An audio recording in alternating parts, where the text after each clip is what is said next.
The dropping of the atomic bomb in August 1945 led to the end of World War II. It also sparked one of the most turbulent eras of American history. The Cold War was a 4-decade-long standoff between the United States and the Soviet Union. Sparked by conflicting ideologies and mutual distrust, the Cold War began in 1945 and ended in the early 1990s. It consisted of important events such as the Bay of Pigs, the Korean War, the Vietnam War, and the fall of the Berlin Wall. One of the most important aspects of the Cold War was the arms race between both superpowers. Each country began to stockpile weapons for a possible attack or retaliation. As technology improved, the weapons became more and more powerful. By 1986, there were more than 40,000 intercontinental ballistic missiles on the face of the Earth. These weapons led to the idea of mutually assured destruction. If the Cold War ever escalated to a nuclear war, there would be massive casualties on both sides. When asked about the power of these weapons, Williamson said, "While we were not working on the missile, we knew that we were building a weapon system that could destroy cities and kill millions if ever used. We also recognized that the Russians were trying to develop the same weapons. Having such weapons were a deterrent to both sides." During the Cold War, Williamson worked for the American Machine and Foundry Company. AMF was chosen by the Air Force to design and install new missile launchers in 5 states in the western part of the country. Williamson was assigned to the Titan Launcher Project. He was the site engineering manager at Ellsworth Air Force Base in Rapid City, South Dakota. As site engineering manager, he was responsible for assuring that the installation was true to the approved design and fixing problems affecting the equipment installation.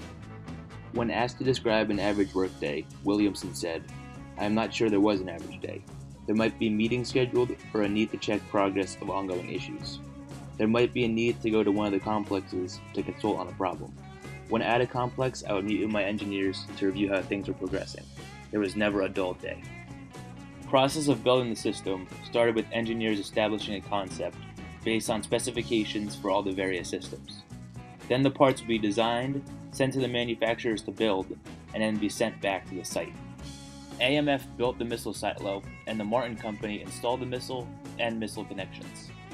Also, the Air Force had quality operations to make sure everything met design. The launcher was located in a 40-foot diameter by 150-foot deep concrete silo. The missile would sit on the launch platform that was essentially an elevator. All of the functions of the launcher were on the platform. When required to launch, all connections to the missile would retract and the silo doors would open. The missile would be lifted above the ground to the launch position.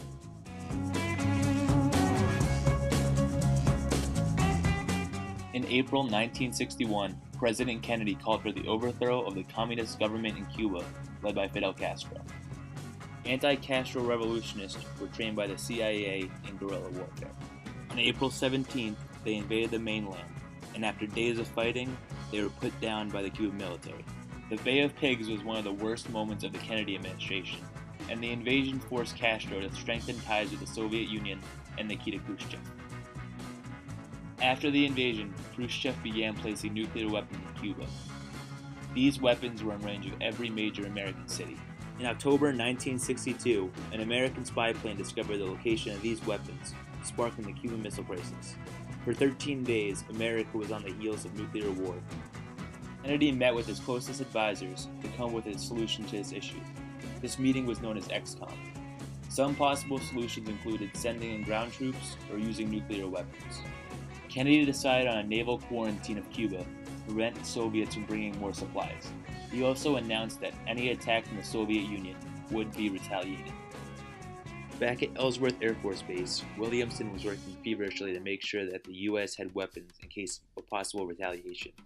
He was proud when the Denver site completed 18 missiles, and the Rapid City site completed 9 missiles in just about 1 week. Days later, Khrushchev announced that he was removing Soviet nuclear weapons from Cuba. America's fears of nuclear war were over. After the Cuban Missile Crisis, the Cold War raged on for another 30 years. Even though it never escalated into a full war between both superpowers, it was full of crucial events that would shape the course of history.